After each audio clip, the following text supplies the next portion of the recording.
mouvements ébranlent le Mali, le Burkina Faso et le Niger, la communauté économique des États de l'Afrique de l'Ouest CEDEAO avait un temps agité la menace d'une intervention armée. L'objectif affiché, restaurer l'ordre constitutionnel et réinstaller le président Mohamed Bazoum. Confronté à cette pression régionale, alors que grondaient les périls sécuritaires, les nouvelles autorités ont préféré la solidarité stratégique à l'isolement diplomatique. Ainsi, le 16 septembre 2023, au palais de Koulouba à Bamako, les chefs d'État du Mali, le colonel Assimi Goïta, du Burkina Faso, le capitaine Ibrahim Traoré, et du Niger, le général Abdraman Tchani, ont apposé leur signature au bas d'un texte fondateur, la charte de l'Iptago Gourma. Forte de 17 articles, elle institue une architecture de défense collective et d'assistance mutuelle.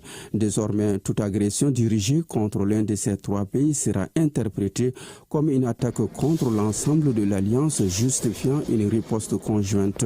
Le texte, dans sa lettre comme dans son principe, proclame une triple ambition: lutter sans relâche contre le terrorisme, préserver la souveraineté et l'intégrité territoriale et affirmer une fidélité non négociable aux principes du droit international. Dans les mois qui ont suivi, la ratification nationale de la charte a offert la voie à une mise en œuvre concrète. L'AES a commencé à prendre corps, réunions ministérielles, plan d'harmonisation politique, initiative multilatérale. En mars 2024, un jalon stratégique est franchi avec l'annonce de la création d'une force conjointe anti-djihadiste et parallèlement née l'Alliance des femmes porteuses d'une dynamique inclusive, mobilisant les femmes autour des défis de l'espace sahélien. Mais c'est le 6 juillet 2024 à Niamey que l'histoire s'accélère. Réunis autour du général Tchani à l'occasion du premier sommet de l'AES, les trois dirigeants entérinent un tournant majeur. L'Alliance devient une confédération. Cette mutation institutionnelle redéfinit en profondeur les ambitions de l'organisation.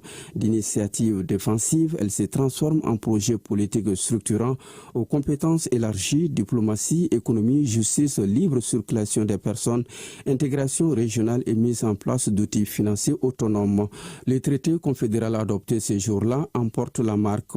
Les chefs d'État y réaffirment leur volonté de rompre avec les schémas exogènes, de refonder les valeurs endogènes et d'affirmer une souveraineté sans concession. L'AES n'est plus seulement un rempart, elle se veut un levier, un instrument de recomposition géopolitique au cœur du continent africain. Ce basculement, souvent qualifié de rupture géopolitique majeure, traduit une volonté de s'affranchir des paradigmes anciens alors que la CEDEAO continue de brandir l'étendard de la pression diplomatique.